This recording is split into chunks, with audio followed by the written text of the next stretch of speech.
Muy buenas tardes, mi nombre es David Sol Montero Aranda, soy perteneciente a la institución EduSEM, soy estudiante de la maestría en juicios orales y pues precisamente estamos en la materia de derecho penitenciario o- y vamos a hablar precisamente del régimen penitenciario y de tres tipos de regímenes penitenciarios que sirven como modelo para, para diferentes países, para diferentes culturas, a las que mejor se le acomoden, a las que mejor cumplan la necesidad en cuanto a sus requerimientos que ellos tengan, de acuerdo a su sistema que ellos se encuentren. Como hemos visto, como yo he visto en las investigaciones que hemos hecho a través de los diferentes trabajos, es que si bien el derecho penitenciario viene siendo una figura un tanto nueva, yo deduzco que no lo es. Es una figura que, como el derecho mismo, ha venido evolucionando.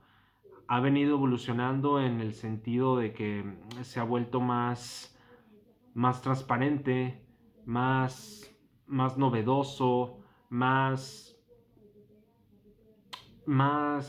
¿cómo se podría decir? Más adecuado en cuanto a los tiempos, en cuanto a derecho, en cuanto a necesidades mismas.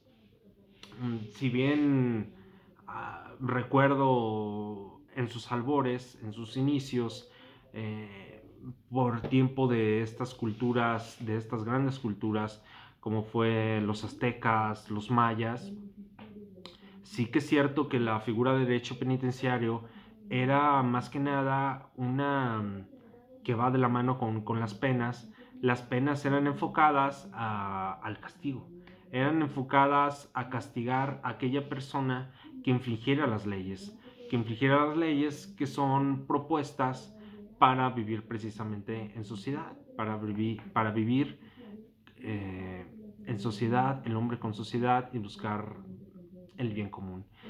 Estos castigos, desgraciadamente, derivaban muchas veces en la pena de muerte, en el castigo de aquella persona que haya infringido la ley.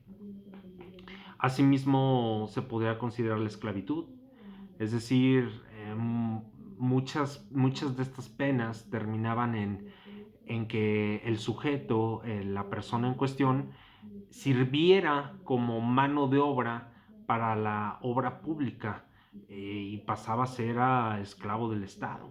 Es decir, perdía todos sus derechos, no perdía su vida, pero sí que se encargaba, estaba dispuesto, estaba predispuesto a las órdenes de tales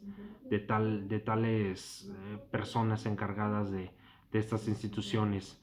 Muchas veces también se empezaba a vislumbrar un poco este, la, la reparación del daño, donde de dicha persona, si mataba a un encargado de la familia, cosas así, él tenía que responder por lo que hacía ese encargado de familia. Entonces, pero no se encargaban, no tenían la visualización, la ideología de una reinserción completa del infractor. Era más que nada enfocado al castigo.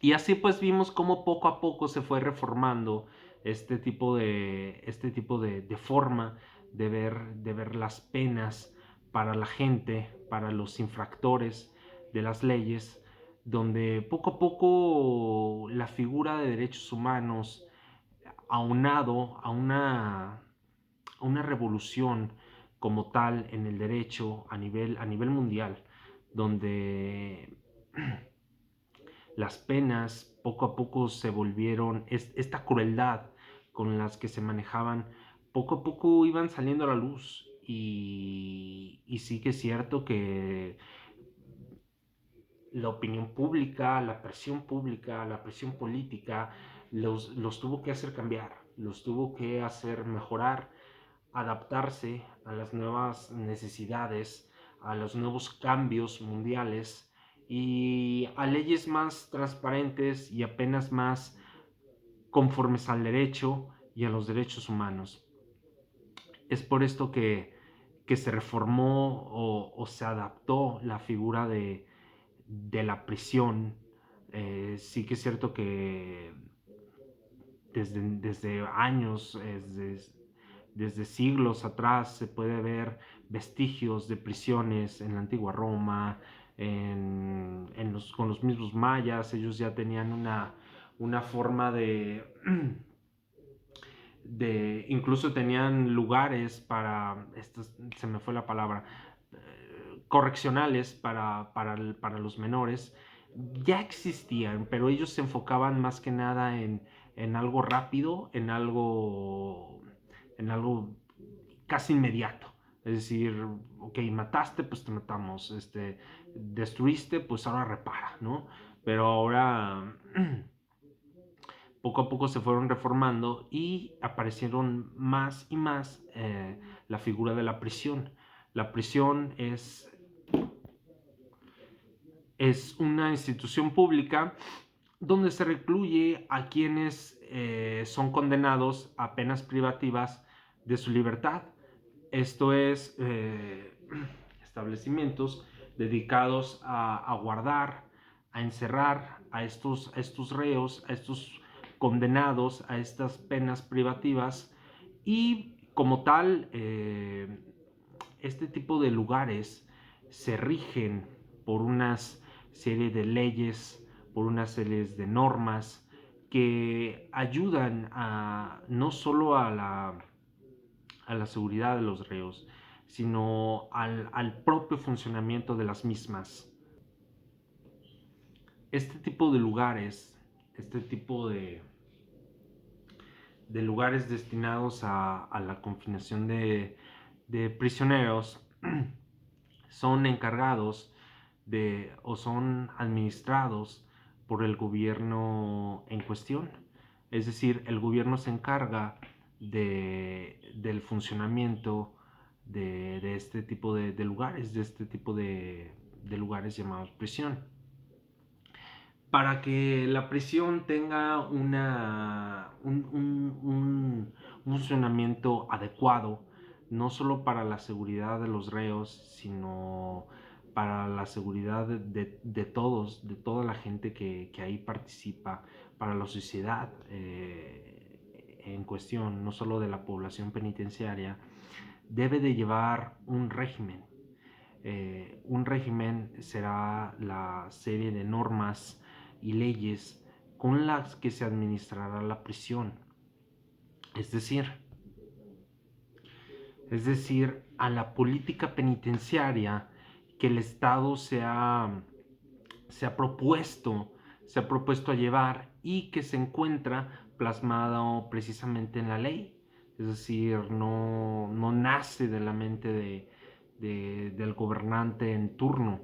Ya hay una ley, ya está plasmado el cómo será este régimen penitenciario en cada estado.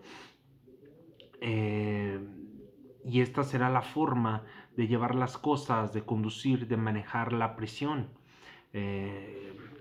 Cada estado es el encargado de elegir su propio régimen penitenciario. Precisamente el régimen penitenciario que mejor le sirva para lograr ese fin que ellos buscan con este tipo de figura penal. Y pues vamos a empezar a desmenuzar un poco sobre los tipos de regímenes penitenciarios que hay, y vamos a tratar de llegar a algunas conclusiones, cuál es el más adecuado, qué cambios se le podrían hacer, qué propuestas, cuál nos serviría hoy en día, porque sí que es cierto que en materia penal, en materia delictiva, hoy nuestro gobierno parece estar rebasado, parece estar alcanzado por todo, porque si bien el derecho evoluciona, vemos que también la delincuencia evoluciona, las formas delictivas evolucionan y hay que estar como abogados, como personas que trabajan la ley, hay que estar igual, en constante evolución y a la vanguardia de todo lo que se necesita para llevar a cabo la finalidad del bien común en sociedad.